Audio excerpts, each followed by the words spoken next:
بسم اللہ الرحمن الرحیم۔ السلام علیکم۔ پروگرام راہ ہدایت کے ساتھ آپ کا میزبان حافظ مظہر اقبال آپ کی خدمت میں حاضر ہے۔ یہی ہے آرزو کہ تعلیم قرآن عام ہو جائے، ہر ایک پرچم سے اونچا پرچم اسلام ہو جائے۔ ناظرین، ہم دنیا کی رنگینیوں میں اس قدر کھو چکے ہیں کہ ہمیں ہمارے دین کی جستجو ختم ہوتی جا رہی ہے، جس کی وجہ سے ہمارا معاشرہ خطرناک حد تک بگاڑ کا شکار ہو رہا ہے۔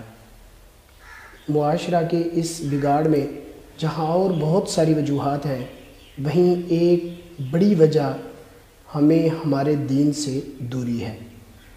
ہم قرآن پاک کو پڑھتے تو ہیں مگر ترجمہ کے ساتھ نہیں پڑھتے، جس کی وجہ سے ہم اسلام کی اصل روح سے بہت دور ہیں۔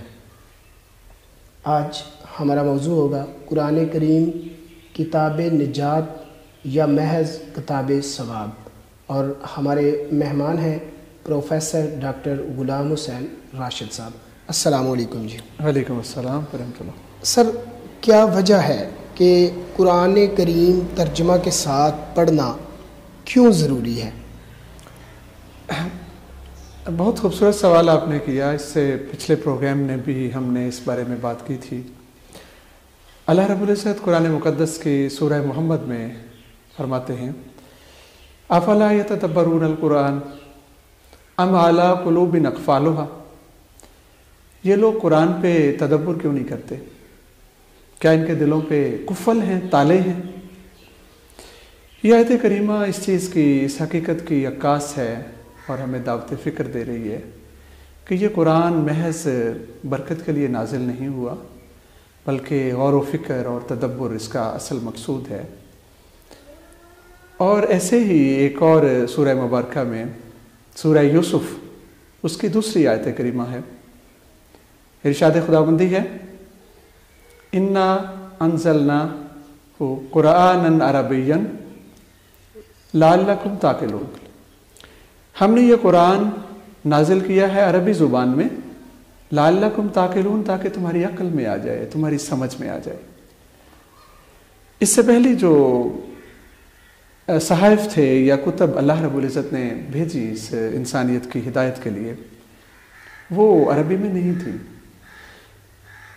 ان میں سے کوئی عبرانی میں تھی، کوئی سریانی میں تھی، جس طرح کے لوگوں کی زبان تھی جیسی، اس کے مطابق وہ بھیجی گئیں۔ اہل عرب میں پیغمبر آخر الزمان حضرت محمد مصطفیٰ صلی اللہ علیہ وسلم مبعوث کیے گئے، تو اسی بنا پہ اسی زبان کا یعنی عربی کا انتخاب کیا گیا۔ اللہ چاہتا تو یہ انگلش میں، لیٹن میں، گریک میں، فرینچ میں، جرمن میں، کسی بھی زبان میں یہ قرآن نازل ہو سکتا تھا، لیکن قرآن کو عربی میں نازل کرنے کا مقصود اولی یہ تھا کہ ان لوگوں کی سمجھ میں آ جائے۔ ہم سب اگر محض قرآن کو پڑھنے سے سب معاملات ٹھیک ہو جاتے تو پھر امت مسلمہ آج کمیٹی آف نیشنز میں ٹاپ پہ ہوتی۔ بالکل۔ لیکن بڑے افسوس کے ساتھ ہم دیکھتے ہیں، تجزیہ کرتے ہیں کہ ہم بہت پیچھے ہیں، بہت پیچھے ہیں۔ وجہ اس کی یہ ہے کہ ہم نے خود کو صرف پھل کے چھلکے تک محدود کر دیا، جو اس کا گودا ہے، جو اس کی کرنل ہے، جو اس کی اصل ثمرات سے دور ہو گئے ہیں۔ ہم نے اپنے آپ کو مونگ پھلی کے ایسے کہہ لیں چھلکے تک محدود کر دیا، جو اس کے اندر اس کا مغز ہے اس تک تو ہم پہنچ ہی نہیں رہے۔ ہم نے اپنے آپ کو الفاظ کے ساتھ جوڑا ہے، اس کے مفاہیم کے ساتھ، اس کے اندر جو جہان معنی آباد ہے لفظوں میں، اس سے ہم بہت دور ہو گئے ہیں۔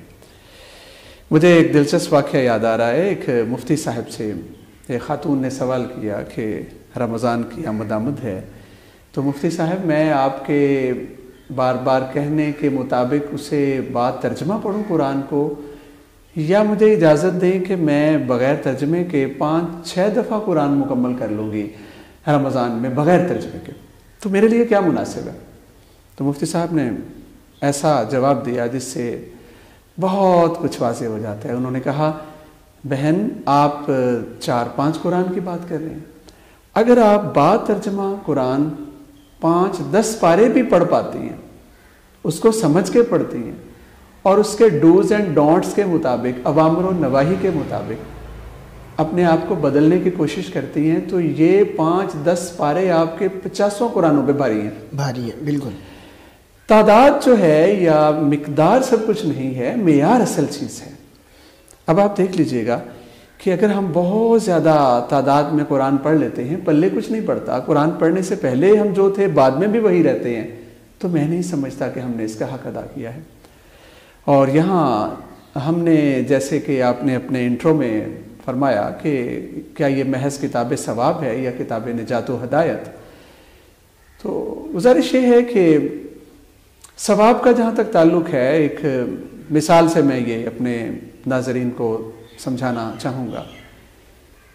کوئی بندہ اس چیز سے انکار نہیں کر سکتا کہ قرآن سے ثواب بھی ملتا ہے.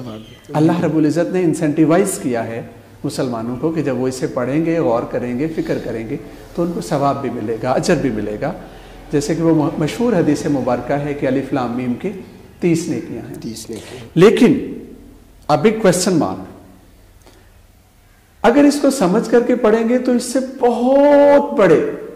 بہت بڑے اجر، ثواب، بہتری، بھلائی، کامیابی، فلاح کی راہیں نظر آئیں گی. اگر ہم اس کو بغیر سمجھے ہوئے پڑھیں گے تو 1 کلو پیاز کا ثواب ہوگا، اور اگر اس کو سمجھ کر کے پڑھیں گے تو پھر 1 کلو چاندی کا ثواب ہوگا، سونے کا ابھی بھی نہیں. اور اگر آپ اس کو پڑھ کر سمجھ کر اس پہ عمل پیرا ہونے کی کوشش کریں گے تو پھر آپ کو 1 کلو سونے کا ثواب ملے گا، گولڈ کا. اب آپ کو تجزیہ کر لیجئے گا کہ 1 کلو پیاز کی قیمت مالیت جو ہے وہ بمشکل 40-50 روپے ہے، اور چاندی جو ہے وہ اگر 2000 کے لگ بھگ تولہ ہے تو وہ لاکھ کے لگ بھگ ہوگا. تو لیکن یہ بھی منزل نہیں ہماری، صرف سمجھ لینا بھی کافی نہیں ہے. اصل چیز وہ سونے کی مالیت کے مطابق اس کو سمجھ کے عمل پیرا ہونا ہے، اور جو کہ سونا ہے اصل میں. اور ایک سونا آپ کے علم میں ہوگا 1.25 لاکھ کا 1 تولہ ہے، اور وہ کروڑوں روپے کا 1 کلو بنے گا.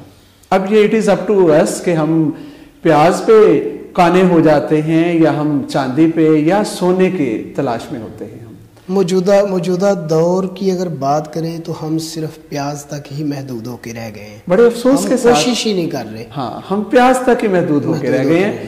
اور اس بات کو، یہ جو میں نے مثال دی ہے، اس کے پیچھے ابن ماجہ کی وہ حدیث مبارکہ ہے، فرمان نبوی ہے. پیارے آقا کریم صلی اللہ علیہ وآلہ وسلم نے ارشاد فرمایا کہ اگر کوئی آدمی قرآن کی ایک آیت فکر و تدبر کے ساتھ، غور کے ساتھ، افلا یتدبرون کو سامنے رکھتے ہوئے غور و فکر کے ساتھ پڑھتا ہے، تو اگر ہمارا پیمانہ ثواب کا ہی ہے تو پیارے آقا کریم کا ارشاد گرامی ہے کہ اس شخص کو 100 رکعت صلاۃ کا ثواب ملے گا. تو آپ اندازہ کیجئے گا کہ 1 رکعت کے اندر ثنا ہے، الحمد شریف ہے، رکوع و سجود ہیں، تسبیحات ہیں. تو یہ ثواب کے پیمانے ختم ہو جائیں گے، صفریں ختم ہو جائیں گی، کہاں تک وہ ثواب ملے گا؟ بالکل. تو اب یہ ہم نے دیکھنا ہے کہ ہم نے اپنے آپ کو محض الف لام میم کی 30 نیکیوں تک محدود نہیں کرنا. تو دوسرے الفاظ میں پیاز تک محدود نہیں ہونا، ہم نے سونے اور ہیروں کے ثواب تک جانا ہے. اور اس میں ایک بات میں اور اضافہ کرتا چلوں کہ اگر ہم غور و فکر کریں تو قرآن جو ہے وہ ایک چٹھی ہے خالق کی اپنی مخلوق کی طرف، ایک پیغام ہے جو اس نے بھیجا ہے انسانیت کے لیے. اب اگر کسی دادی اماں کو، کسی نانی اماں کو اس کا پڑھا لکھا نواسا یا پوتا انگلش میں خط لکھ دے تو دادی اماں اس کو آنکھوں سے لگاتی رہے تو کام تو نہیں بنے گا. دادی اماں کی کوشش ہوگی کہ میں کسی پڑھے لکھے کے پاس جاؤں اور اس کو سمجھوں، اس چٹھی میں کیا لکھا ہے میرے نواسے نے، میرے بیٹے نے، میرے پوتے نے. ایسے ہی یہ چٹھی نسخہ کیمیا اللہ کی طرف سے بزبان عربی انسانیت پہ اتری ہے. ہمارا یہ فرض بنتا ہے، فرض اولین ہے کہ ہم اس کو ڈیسائفر کریں، اس کو سمجھنے کی کوشش کریں، اسے احاطہ ادراک میں لائیں اور پھر اس کے مطابق اپنی زندگی کو ڈھالیں. اب یہاں ایک مثال بہت مناسب اور ریلیونٹ ہوگی. ایک بادشاہ نے اپنے ایک آدمی کو جنگل میں بھیجا ہوا تھا کہ اس نے وہاں اپنا گھر یا کٹیا قائم کی ہوئی تھی. مقصد اس کا یہ تھا کہ جب بھی بادشاہ سیر و سیاحت کے لیے یا شکار کے لیے کبھی اس کا من چاہے تو وہ جنگل میں جائے. اب اس نے بادشاہ نے ایسے کیا کہ ایک چٹھی، ایک شاہی فرمان جو ہے وہ بھیجا، گھوڑے پہ تیز جو سوار تھا وہ فرمان شاہی لے کے گیا اور اس شخص کو جو کہ جنگل میں ڈیرا جس نے لگایا ہوا تھا اس کو پیغام پہنچا دیا۔ 2 دن، 4 دن، 10 دن، ہفتہ گزر گیا۔ بادشاہ نے اس پیغام میں کچھ ہدایات دی تھی۔ اب اس بدبخت نے جس کو پیغام ملا اس نے اس کو وصول کیا، آنکھوں سے لگایا، چوما، سینے سے لگایا اور بہت ہی اچھے کپڑے کے اندر اس کو لپیٹ کر کے اونچا رکھ دیا۔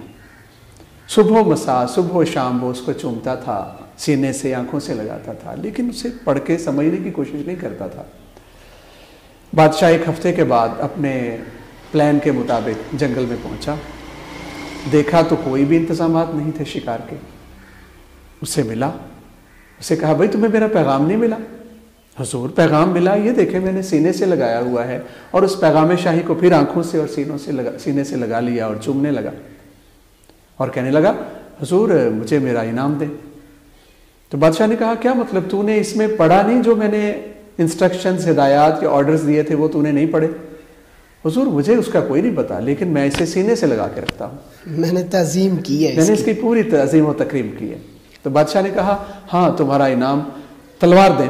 تلوار پکڑی اور اس کا سر قلم کر دیا۔ اس نے کہا تمہارا یہ انعام ہے، جب تو نے میری بات کو نہ سمجھا، نہ اس کو فالو کیا، نہ اس کے مطابق جو میں نے حکم دیے تھے، تو تمہارا انعام یہی بنتا ہے کہ سر قلم کر دیا جائے۔ تو یہاں میں یہ کہنا چاہوں گا کہ یہ چٹھی اگر ہم پڑھتے نہیں ہیں، سمجھتے نہیں ہیں اور پھر اس کو عمل کی صورت میں ٹرانسلیٹ نہیں کرتے تو پھر خدا نخواستہ ہمارا بھی کوئی انجام اچھا نہیں ہوگا۔ ناظرین اس کے ساتھ ہی ہمارے پہلے سیشن کا وقت ختم ہوتا ہے۔ آپ قرآن پاک کو تعظیم دیں، پڑھیں مگر ترجمہ کے ساتھ پڑھیں تاکہ آپ کو دین کی اصل روح جو ہے اس کا پتہ چلے، اور آپ کو نیکیاں تو ملیں گی ہی، آپ پڑھیں گے تو بھی نیکیاں ملیں گی۔ اگر ترجمہ و تفسیر کے ساتھ آپ پڑھیں گے تو پھر آپ کی زندگیاں بدلیں گی، معاشرہ بدلے گا، آپ کے خاندان بدلیں گے، اور اس سے اسلام کی اصل روح جو ہے وہاں تک آپ کی رسائی ہوگی، اور معاشرے میں بگاڑ جو ہے وہ اس میں بھی نمایاں کمی آئے گی۔ ہمارے ساتھ رہیے گا، چھوٹی سی بریک کے بعد دوبارہ حاضر ہوں گے اپنے دوسرے سیشن کے ساتھ۔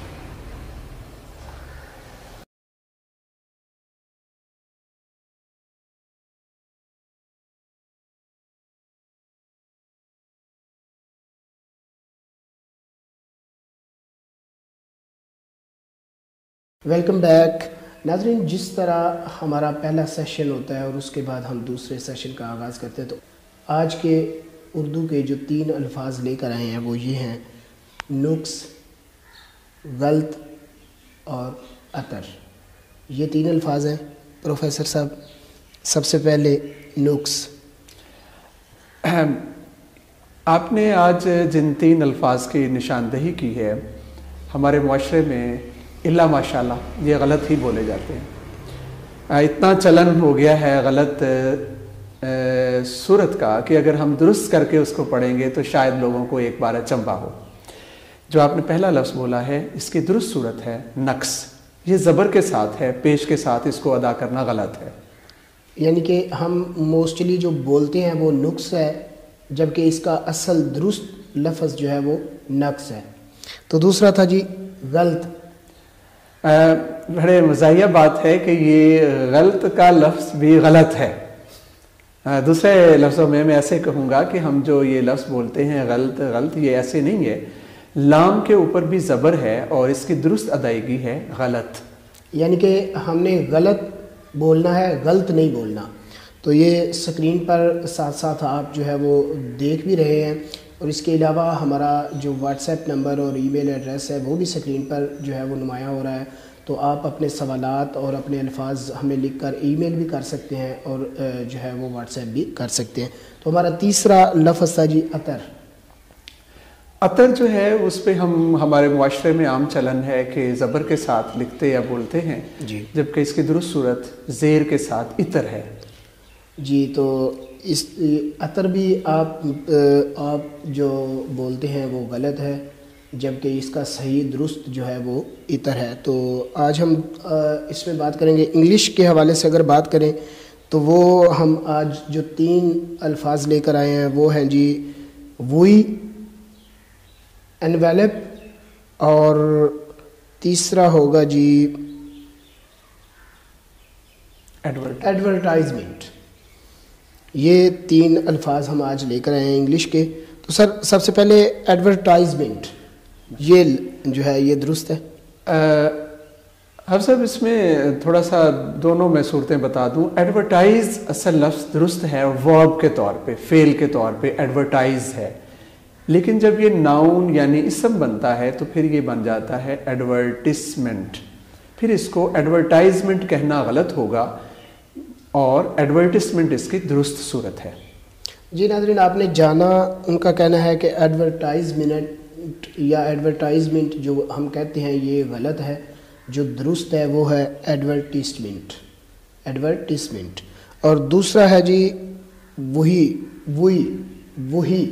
یعنی کہ ہم، جس کے معنی بنتے ہیں ہم، اس کا صحیح تلفظ کیا ہے جی؟ یہ ایک چیز لطیفے سے کم نہیں ہے کہ اس لفظ کا استعمال اس قدر زیادہ ہے، اور شاید یہ ہمیں بالکل ابتدائی کلاسز میں، اگر میں کہوں کہ نرسری سے ہی یہ لفظ استعمال ہونا شروع ہو جاتا ہے تو غلط نہیں ہوگا، لیکن افسوس کے ساتھ یہ لفظ غلط بولا جاتا ہے۔ ہم اکثر وہی کہتے ہیں، غلط ہے، وی درست تلفظ ہے اس کا، وی۔ یعنی کہ وہی نہیں بولنا، آپ نے اس کو بولنا ہے جی وی، یہ اس کا درست ہے۔ اور تیسرا ہے جی انویلپ، جو ہم موسٹلی جس کو آپ اردو میں لفافہ بھی کہتے ہیں، یہ اس کی انگلش یہ کیا درست ہے جی؟ اس میں بھی تھوڑا سا وضاحت طلب ہے یہ بات کہ 2 الفاظ ہیں ENVELOPE۔ اگر آخر میں ای ہے تو یہ لفظ ناؤن ہے، اسم ہے، اور اس کا درست تلفظ ہے انویلوپ، انویلوپ۔ اور اگر آخر میں ای نہیں ہے تو پھر یہ لفظ انویلپ ہوگا اور ورب ہوگا، اس کے معنی ہوں گے لپیٹنا، لیکن لفافے کا جو ترجمہ انگلش میں وہ انویلوپ ہے۔ یعنی کہ انویلپ ہم جو بولتے رہے ہیں وہ غلط ہے، اس کا درست ہے جی انویلوپ۔ تو ہمارا آج کا یہ دوسرا سیشن بھی اپنے اختتام کو پہنچا۔ دعاؤں میں یاد رکھیے گا اور ہمیں فیڈ بیک ضرور دیجیے گا، اپنی قیمتی آراء سے آگاہ کیجیے گا، اور اپنے سوالات اور اپنے الفاظ ہمیں آپ ای میل کر سکتے ہیں، اس کے علاوہ واٹس ایپ بھی کر سکتے ہیں۔ اور اس کے ساتھ ہی اجازت دیجیے اپنے میزبان حافظ مظہر اقبال کو۔ اپنا بہت سارا خیال رکھیے گا۔ پاکستان زندہ باد، پاکستان پائندہ باد۔